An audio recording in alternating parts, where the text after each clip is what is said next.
What is a mandala? Why do different cultures and religions use these intricate designs in their practices?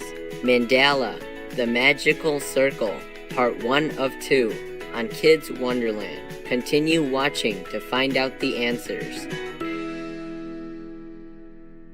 Ruz Bahajar. Hello, precious viewers. Do you know what this saying means? It means good day in Tajik, the official language of Tajikistan. I am Avzuna. The people of the Republic of Tajikistan wish Allah blesses each one of us so that we can all be like artists who bring joy into the world. Today is indeed a good day. Do you know why? Because it's International Artists' Day. Supreme Master Ching Hai designated April 3rd as a special day to honor all the artists who are more than just ordinary human beings. Because true artists, they're half saints already, before they even practice any meditation or yoga. The Indian proverb is saying that true artists are half saints. Now, because they love all, they love all the time, including their adversaries. There's no enmity among real artists. I myself personally have many wonderful experiences with artist people and art lovers as well. They're a special kind of people, very, very special. Through all my many expos and performances, which you kindly arranged and then invited me, sometimes surprised, sometimes half surprised. The saintly artists have brought so much beauty and happiness to our world. To celebrate International Artists' Day, we are presenting part 1 of the 2-part series Mandala, the Magical Circle. First, let us take a look at some of the amazing pictures.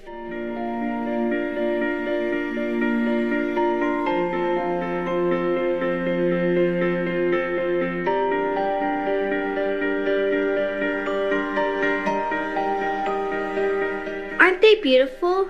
Do you see any commonalities between the artworks? Yes, they all have circles or are in a circular shape. All of them can be categorized as mandalas, the Sanskrit word for circle or wholeness. Sanskrit is a classical Indian language. The circular design of mandalas gives us a sense that everything in the universe is connected and life continues forever. As shared in the pictures, the easiest place to find mandala images are in nature. They are everywhere. Flowers are the best examples of beautiful and colorful mandalas. Most of them are circular with clearly defined centers and edges. Take your time to really observe each flower, its shape, color, texture, and fragrance. Locate the center and periphery. Some flowers, like tiger lilies, may be tricky to spot a circular shape, but if you look at it from the top down, there it is, a perfect mandala. How about fruits and vegetables? Many are round, and when sliced crosswise, we can see mandala patterns with seeds in the center radiating outwards in the shape of stars.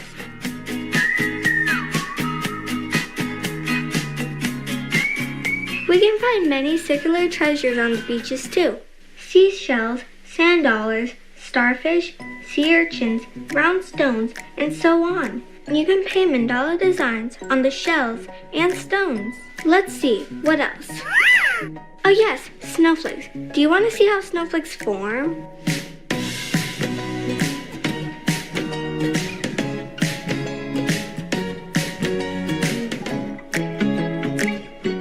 Wow, snowflakes are so beautiful when we can see them one at a time. There must be billions of them, each one different from another. Although the mandala is usually a spiritual symbol that represents the universe, in Hinduism and Buddhism, mandalas appear in all ancient cultures throughout the world. Tibetan monks create sand mandalas as a prayerful meditative practice. This mandala shows circles inside and outside of squares with a distinct center focus. After it's completed, the beautiful mandala is dismantled to show the temporary nature of life.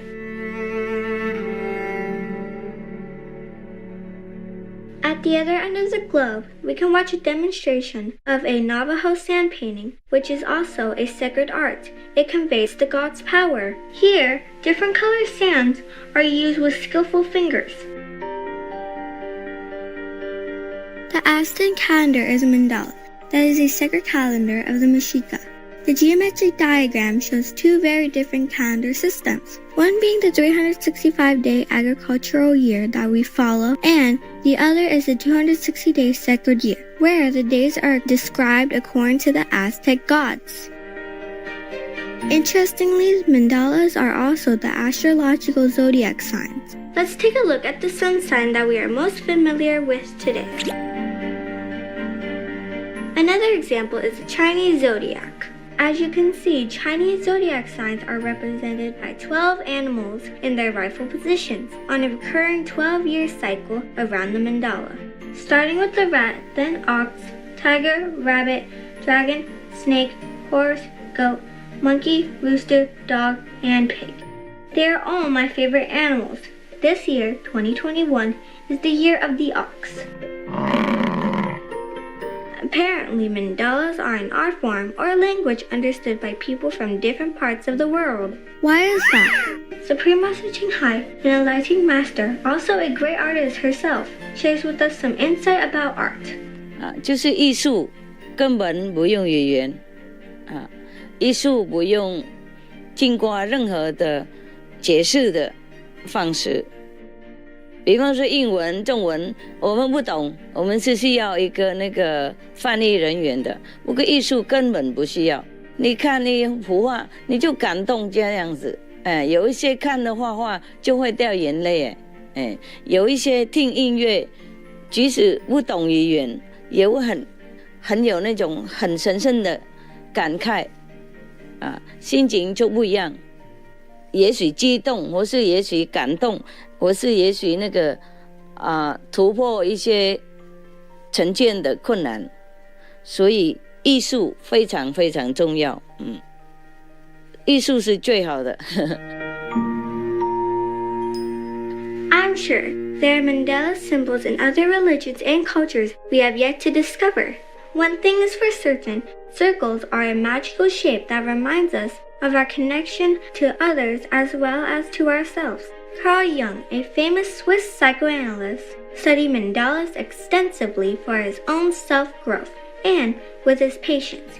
He believed that mandala circles represented wholeness, and the act of drawing a mandala is actually a way for us to connect with the self. The mandala centers a person or a community, making them aware of one's place and purpose in the world.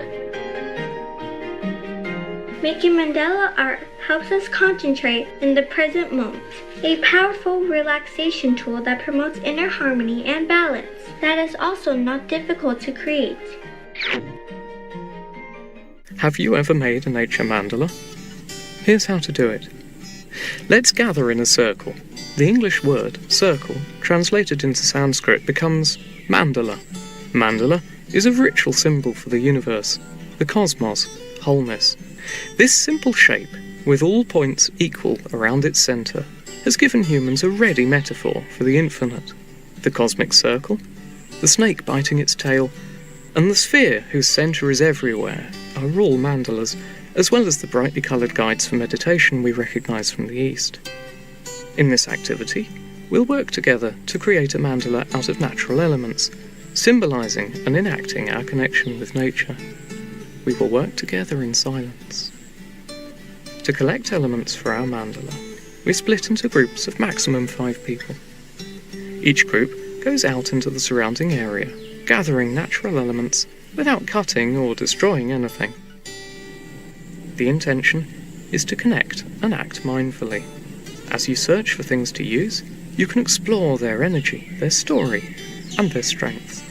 Whatever you take, maintain respect for the place and cultivate gratitude. Once we've collected everything we need, we come back together as a group, still without speaking, start creating a mandala by placing what we've collected down on the earth. We set the centre of the circle and its perimeter, and then we decorate it with our natural elements. As we add objects to the mandala, we might recognise them from another perspective, beyond what we thought when we first chose them.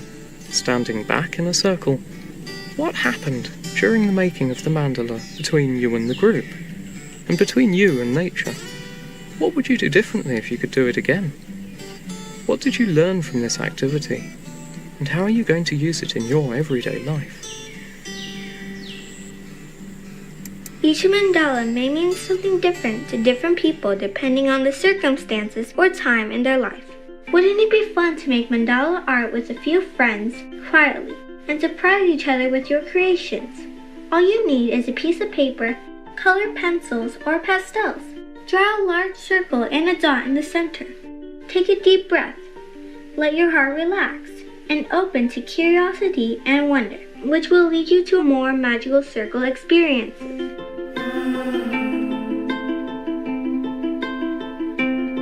We welcome your ideas and feedback to help us improve our programs on Kids Wonderland. Please send them via suprememastertv.com/KW. Talented viewers, thank you for being with us for part 1 of Mandala, the Magical Circle. Please tune into the second episode next Saturday.